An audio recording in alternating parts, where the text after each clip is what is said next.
Hey Lauren, ready for another deep dive? This time it's Aravind Adiga's The White Tiger.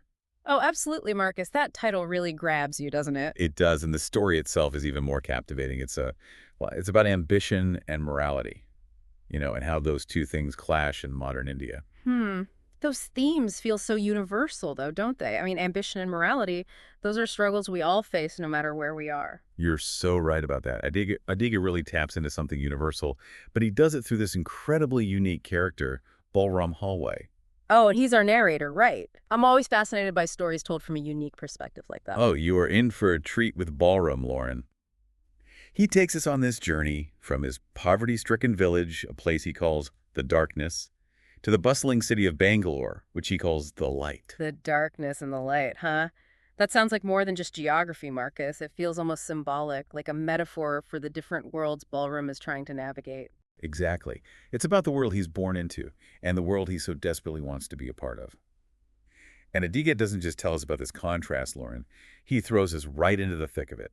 We meet Ballroom's family, his father, a rickshaw puller barely scraping by, his grandmother Kusum, a sharp woman who has a big influence on him.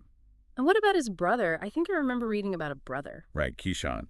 He's sharing the burden with their father, trying to make ends meet.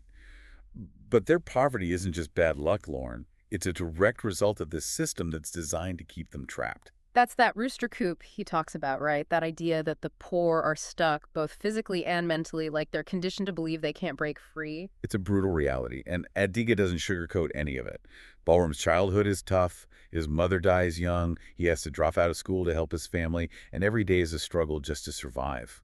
It's hard to imagine how those circumstances shape a person, I mean, how they affect your choices and your whole outlook on life. Absolutely. Yeah. And within this bleak existence, Ballroom gets what seems like a lucky break, a chance to become a driver for a wealthy family.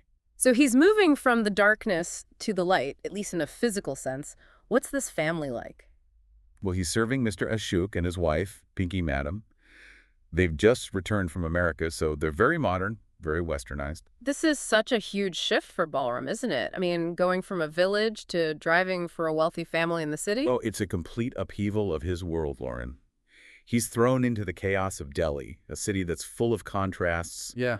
with its luxurious malls and its sprawling slums. I bet it's overwhelming for him, this sudden exposure to such different ways of life. It is. He's witnessing the extravagant lifestyles of the rich, and at the same time, he's seeing the grinding poverty that surrounds him.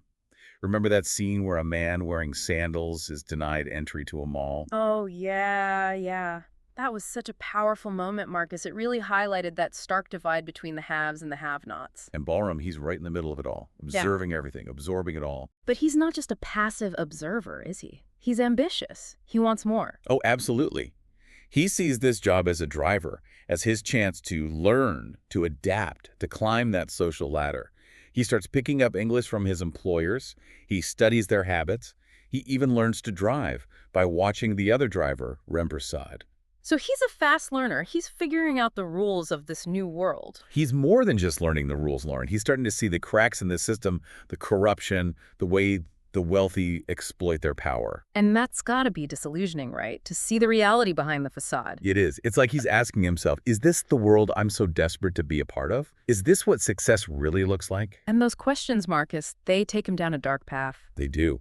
Because as he's navigating this new world, as he's witnessing the moral compromises happening all around him, something inside him starts to shift. That's where that moral dilemma really takes shape, isn't it? His ambition is pushing him towards a very dangerous edge. And that edge leads us to a pivotal moment in the story, Lauren. The night Pinky Madam, drunk, hits and kills a child with the car. Oh, wow. That's a turning point for sure. It is. And the family, they're terrified of the consequences, so they do something unthinkable. They decide to pin the blame on Ballroom. They make him take the fall. But why would he agree to that? They exploit his loyalty, his sense of obligation. They know he's vulnerable, and they use that against him. That's a brutal betrayal, Marcus.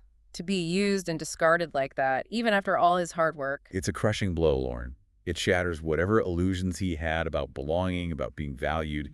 He realizes that, to them, he's disposable, just another cog in the machine. And that realization, that's got to be a wake-up call, right? Like a slap in the face. It is. It forces him to confront the reality of the rooster coop, this system that's designed to keep him trapped. And in that moment, something inside him breaks. He's not just gonna accept this, is he? No, he's not. That spark of defiance, that desire for something more, it's still there. But now it's mixed with anger, with resentment, with a thirst for something more than just survival. So what does he do? How does he fight back? Well, he starts to remember the words of that bookseller in Old Delhi, the one who told him about the hidden messages in poetry, the secrets that can empower the poor. Oh, yeah, that was such an intriguing character, Marcus. Almost like a wise sage offering cryptic advice. Exactly. And those words, they start to resonate with Ballroom in a whole new way. He sees that knowledge can be a weapon, a way to break free from the mental chains that bind him. So he's not just gonna run away, he's gonna fight back, but how? His plan, Lauren, is as daring as it is dangerous. He decides he's going to kill Mr. Ashok. Kill him? But why? He believes it's the only way to truly break free, to disrupt the power dynamic, to take what he feels he deserves. It's a radical decision, Marcus, and it raises so many questions about morality, about justice, about the price of freedom. And those questions, Lauren, those are the questions that will drive the rest of our deep dive. So we left off with Ballroom making a pretty drastic decision, Marcus, to kill Mr. Ashok. I mean, where does he even go from there? Well, that's where Adiga really gets into Ballroom's head, Lauren. We see how that betrayal, that feeling of being trapped, it just festers inside him. He becomes obsessed with news stories, especially the ones about crime and corruption. Almost like he's studying the dark side of society, wouldn't you say? Trying to understand its rules so he can play the game himself. Exactly. He's realizing that the world he's in, it's not all black and white. There's a whole lot of gray, a lot of moral compromise going on. And it's everywhere, right? I mean, even the physical environment he describes, the streets of Delhi, it's all about decay and filth. It's like that darkness is seeping into everything. It's like that darkness he talked about back in the village, it's followed him to the city. It's not just a place anymore, it's a state of mind. But even in the midst of all that, there's still that flicker of hope in him. Remember, he's holding on to those words from the bookseller. About knowledge being a weapon. But how does that translate into action? Well, it starts to take shape as a plan, Lauren. A plan to finally escape that rooster coop. And that plan involves taking Mr. Ashok's life. Wow. That's intense. It really makes you question everything, doesn't it? Like, can violence ever be justified, even in a situation like Ballroom's? It's a tough question, Lauren. And Adiga doesn't shy away from it. He forces us to confront that moral ambiguity head on. We see how Ballroom rationalizes it, how he convinces himself that in a society as corrupt as India, violence is the only language the powerful understand. It's a twisted kind of logic, but I can see how he gets there, given everything he's experienced, all the betrayal and injustice he's witnessed. Right. He's come to believe that to break free, to really make it, you have to become a predator yourself. You have to play by the rules of the jungle, even if that means getting your hands dirty. So he goes through with it. He actually kills Mr. Ashok. He does. And he escapes to Bangalore with the stolen money, taking on a new identity. He becomes Ashok Sharma, shedding his past like a snake sheds its skin. He's trying to start fresh, but can you really ever outrun your past, Marcus? I mean, guilt has a way of catching up with you, doesn't it? That's the question that hangs over Ballroom, even as he tries to build this new life. He starts his own taxi company. He's employing other drivers. He's even got a fancy website and a motto. We drive technology forward. On the surface, he's living the dream, right? He's got the money, the success, the freedom he always wanted. But it feels like there's something darker underneath it all. You're right, Lauren. He's constantly looking over his shoulder, paranoid that the police are going to uncover his secret. Remember that scene with the dead buffaloes? Oh, yeah, that was gruesome. I mean, what was the significance of that again? Well, I think it's about the weight of his actions, the things he's had to do to get where he is. He hears his family's voices and the cries of those dying animals, accusing him of abandoning them. So even though he's escaped the rooster coop, he's still carrying that darkness with him. It's like it's become a part of who he is. And that darkness, it starts to manifest in other ways, Lauren. He's using the same tactics of manipulation and corruption that he once condemned. He's bribing the police, exploiting his drivers, even making his nephew lie about the scars on his face. It's like he's become the very thing he was fighting against, isn't it? A part of this system he hated so much. It's the ultimate irony, Lauren. He's achieved success, but at what cost? Has he really broken free, or has he just traded one cage for another? And that question, Marcus, that's what makes the white tiger so powerful. It challenges us to really think about what freedom means, what we're willing to sacrifice to achieve it. It's a story that stays with you, Lauren. It makes you question your own values, your own ambitions. And it makes you wonder, is Ballroom a hero or a villain? Or is he something in between? It really makes you think, doesn't it, about all the things Ballroom's done to get where he is. And even with all that, can we say he's really free? It's the question that Adiga leaves us with, Lauren. He's achieved a certain level of success, but at what cost? He's escaped the physical poverty of the darkness, but that darkness seems to have followed him. It's like it's become a part of him. He's still trapped in that cycle of manipulation and exploitation, even though he's on the other side now. He even tries to control his nephew, Dharam, trying to shield him from the harsh realities they both came from. Remember how he makes Dharam lie about those scars on his face? Oh, right. He tells everyone it was a monkey attack instead of the truth, which is much more brutal. It's almost like he's trying to rewrite his own history. Like if he can make Dom believe a less painful version, then maybe he can convince himself too. Exactly. It's like he's passing on that legacy of the rooster coop without even realizing it. And that brings us to something really interesting about this book, Lauren.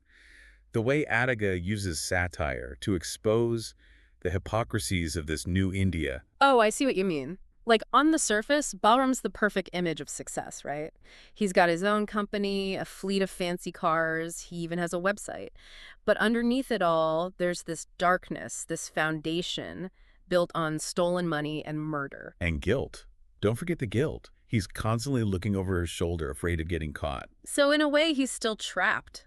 Maybe not physically, but definitely mentally and emotionally. It makes you wonder if true freedom is even possible in a system like that.